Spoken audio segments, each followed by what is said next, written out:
Қайырлы күн, аяулы оқушылар. Бүгінгі қазақ тілі сабағының тақырыбы компьютердің жетілдірілген мүмкіндіктері.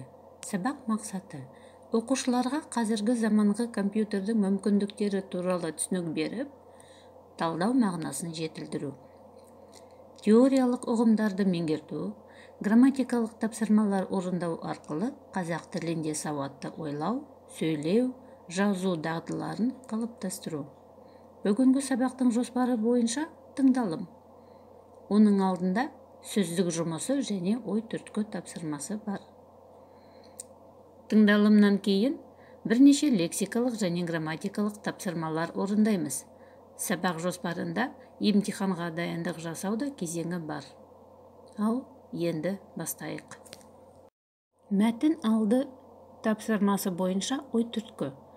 Компьютер арқылы не істеуге болады? Ұсынылған ойды аяқта. Көп нүктенің орнына қажетті мысал келтір.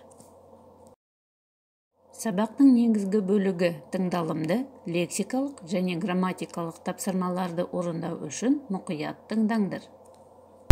Күнделікті қолданатын ғаламтор мен компьютердің мүмкіндіктері күн сайын артып келе жатыр.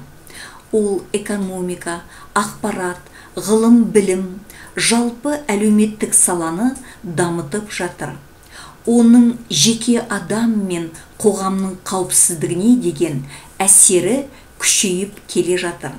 Сондықтан жастар жаңа технологияны күнделікті өмірде шебер де тиімді пайдалана білу керек.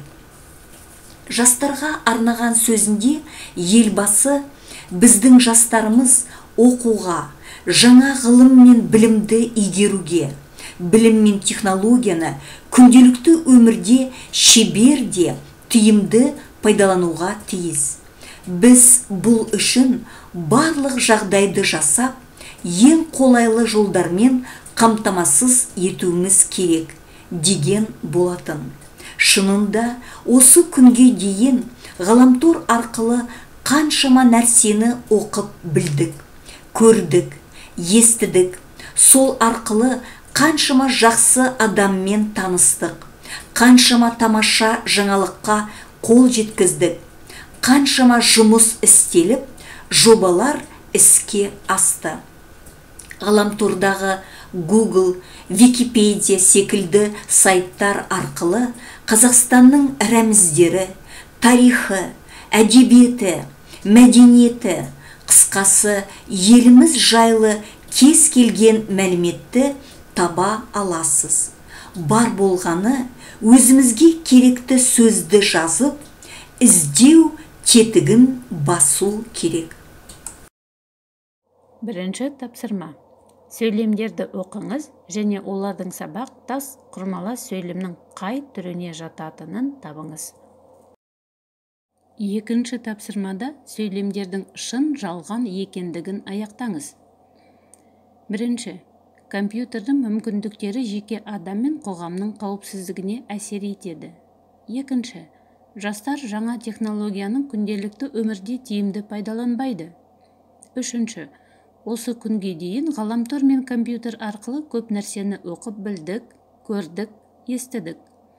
Ғаламтордағы сайттар арқылы кез келген мәліметті таба алмайсың. Компьютер экономика, ақпарат, ғылым, білім, жалпы әлеуметтік саланы дамытып жатыр. Келесі тапсырмада мәтін мазмұнына сай кестедегі сөз тіркестерді сәйкестендіріңіз. Келесі тапсырма оқулықтан. Жаратылыстану математикалық бағыт бойынша 245 бет, 3-ші тапсырма. Ұсынылған мәтінді өз сөзіңізбен жазыңыз. Қоғамдық гуманитарлық бағыт бойынша 241 бет, 3-ші тапсырма. Сөйлемдерді толықтырыңыз. Сабақтың келесі кезеңі емтиханға дайындалу кезеңі. Берілген сұрақтар бойынша өз ойыңызды сұхбат ретінде білдіріңіз. Сіз компьютердің пайдалану ережесін білесіз бе? Компьютердің адам өмірінде алатын орны бөлек деген оймен келісесіз бе? Қазақ тілі сабағында өз білімдеріңізді жетілдіргеніңіз үшін рахмет.